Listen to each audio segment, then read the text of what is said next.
symbols I just told you, but they haven't received the light yet. But they know he's coming. But then comes the 12 hours a day. That's the New Testament. So the Old Testament's all about the coming of the light. You see? Does that make sense?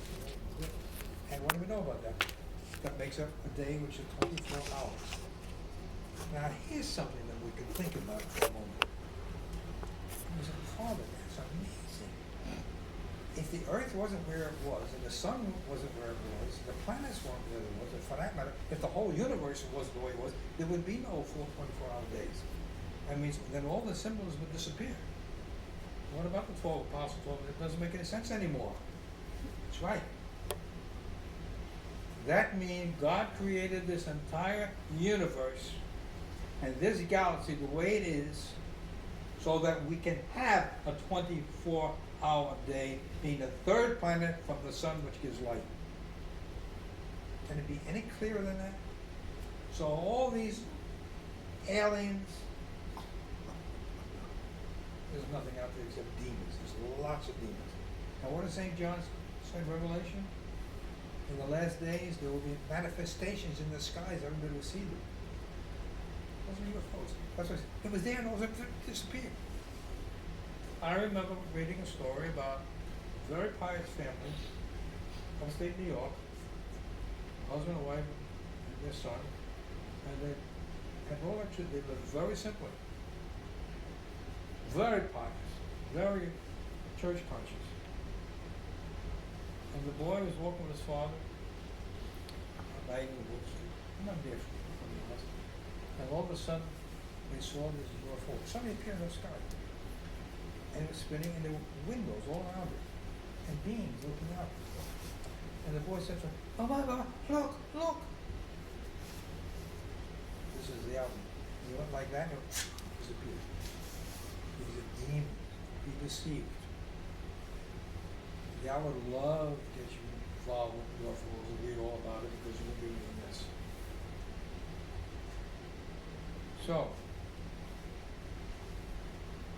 So that's a 24-hour day. So the creation is the way it is so we can have this. That's why the scriptures make sense. Everything is perfect. Everything God's put there for a reason.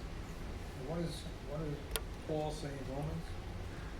He said, even the creation waits in agony for the resurrection, for the renewal. God is telling us that I create everything right and I will restore it. As I made it, I shall remake it. I am the creator and I shall recreate it. I fashion and I shall refashion. This is what we are waiting for. The final fulfillment of everything. We are on the heels right now in this world. I'm not saying tomorrow, but clearly we're on the heels of whatever it will be, 10 years, 50 years, 100 years, whatever it is. So now we see in the Old Testament, let's go back now and see even more clearly this concept of day and night.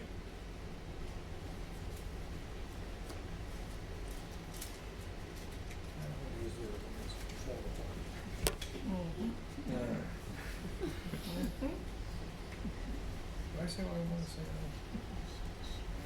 No, it was a little bit more. We'll go back to it. We'll discuss this first. So, Genesis. In the beginning, God made heaven and earth. The earth was invisible and unfinished. Oh, we all know this. And darkness was over the face of the deep. And the Spirit of God was hovering over the face of the water. Then God said, "Let there be light." And there was light. And God saw the light. It was good. And God divided the light from the darkness. He separated the light from the darkness. Now this was a natural separation of a natural light and a natural darkness, a natural day. But, metaphorically speaking, it tells us something different in Revelation, which we'll talk about. What did St. Basil the Great say?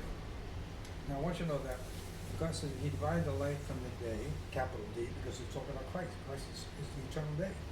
What did St. Paul say? We must become sons of the day, sons of light.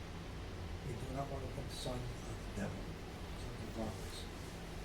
So day is capitalized in the hemispheres. And night is capitalized, giving honor to the night. Because this is a natural night. When he said darkness was on the face of the deep, what was he talking about? The darkness that he was talking about was the darkness of St. John, that St. Basil the Great said, when he was in contemplation. When he reached such a state of contemplation of purity, he was above prayer. And then he saw the three lights as one and the one as three simultaneously. All the Trinity of one God. And then fervence. He went beyond that. And all he saw was darkness. Darkness was in the face of the deep. And he called it the divine darkness. Nobody can see God and live. That's his essence from which everything comes from.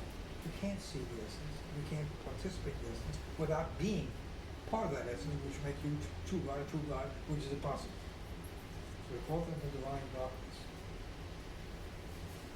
Later on, metaphorically speaking, he will separate the light that we have in them from the darkness, which is spiritual light and spiritual darkness.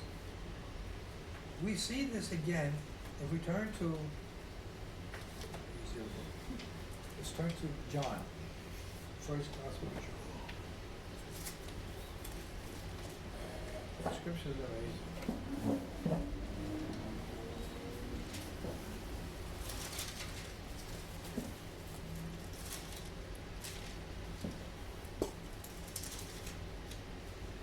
God said, and John said, look, John wrote this, and the light shines in the darkness, and the darkness did not comprehend it. What business is light and darkness? Remember that? St. Paul said that? There was a man sent from God, his name was John. And this man came for a witness, to bear witness of the light, and all through him might believe. He was not that light, but was sent to bear witness to the light, as we the 12 apostles, as do all the saints. What else is it? Right from the very beginning. Genesis. In the beginning, God made heaven and the earth. He was talking about. In the beginning was the Word, and the Word was with God, and the Word was God. That's Genesis. God made everything. Christ made everything. The Son of God. He was in the beginning with God. Was the Son of God. And all things were made through him, and without him nothing was made that was made. And in him was life, and the life was the light of men. This light that he breathed into man was a living